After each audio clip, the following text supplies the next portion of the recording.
আগামী ৫ই মে দেশে ফিরছেন বিএনপির চেয়ারপারসন বেগম খালেদা জিয়া। ৪ মে সন্ধ্যা ৬টায় লন্ডনের হিথ্রো বিমানবন্দর থেকে বাংলাদেশ বিমানের একটি রেগুলার ফ্লাইটে তিনি যাত্রা শুরু করবেন। ফ্লাইটটির নিয়মিত রুট ছিল লন্ডন থেকে সিলেট, এরপর ঢাকা। কিন্তু তার শারীরিক অবস্থার কথা বিবেচনায় রেখে বাংলাদেশ বিমান ও সরকারের পক্ষ থেকে প্রস্তাব আসে যেন ফ্লাইটটি প্রথমে ঢাকায় নামে, তাকে নামিয়ে দিয়ে তারপর সিলেটে যায়। একজন ৩ বারের সাবেক প্রধানমন্ত্রী, একজন গুরুতর অসুস্থ বয়োজ্যেষ্ঠ নারী, তিনি চাইলে অনায়াসে এই সুযোগ নিতে পারতেন, কিন্তু না, তিনি সেটা করেননি। বরং স্পষ্ট জানিয়ে দিয়েছেন, এই পরিবর্তনের ফলে অন্য যাত্রীদের কষ্ট হতে পারে, আমি তাদের কষ্টের কারণ হতে চাই না। এটাকে বলে মানবতা। এটাই রাজনৈতিক নেতৃত্বের নৈতিক মেরুদণ্ড।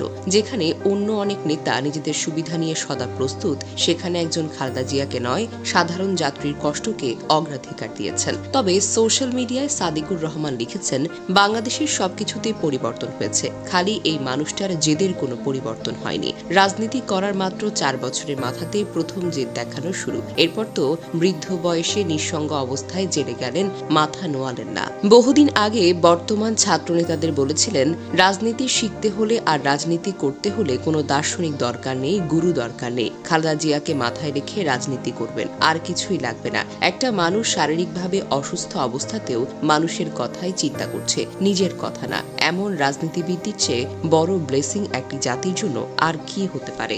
সামাজিক মাধ্যমে শাহরিয়ার আহমেদ সাদিক লিখেছেন, ২০১৩-এর ডিসেম্বরে মার্চ ফর ডেমোক্রেসি প্রোগ্রামে খালেদা জিয়াকে বালুর ট্রাক দিয়ে আটকে দেওয়া হয়। পুলিশ রাস্তায় নজিরবিহীন অ্যাকশনে গেল, যাকে যেখানে পাচ্ছে হচ্ছে করা হচ্ছে। খালেদা জিয়া সেদিন রাগে কাঁপতে কাঁপতে বলেছিলেন, আপনারা তো লগি বৈঠা নিয়ে মানুষ করেন, গান পাউডার দিয়ে জীবন্ত মানুষদের দিয়ে ক্ষমতায় আসার রাস্তা তৈরি করতে দ্বিধাবোধ করেননি।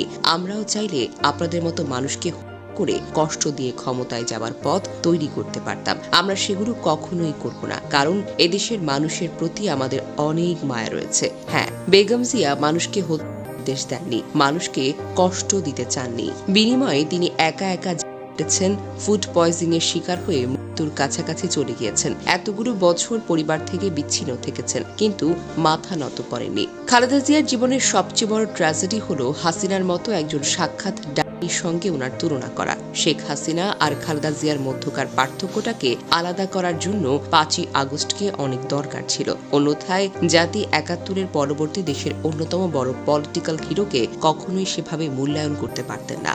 সামাজিক মাধ্যমে এনসিপি নেতা মশিউর রহমান লিখেছেন, পরবর্তী প্রজন্ম তথা আমাদের ছেলেমেয়েদের কাছে গর্ব করে আমরা বলতে পারবো, আমরা আমাদের তরুণ বয়সে বেগম খালেদা জিয়ার মতো এক জয় মহীয়সী আপসহীন নারীর নেতৃত্ব পেয়েছিলাম। তিনি দেশের জন্য জীবন দিতে চেয়েছিলেন, তবুও লেডি হাসিনার হাতে দেশকে অনিরাপদ রেখে দেশ ছেড়ে তিনি পালিয়ে যাননি। এনসিপি, বিএনপি, জামাত সহ সকল রাজনৈতিক দলগুলোর নেতৃত্বের বেগম জিয়ার থেকে শিক্ষা নেওয়ার অনেক কিছুই আছে।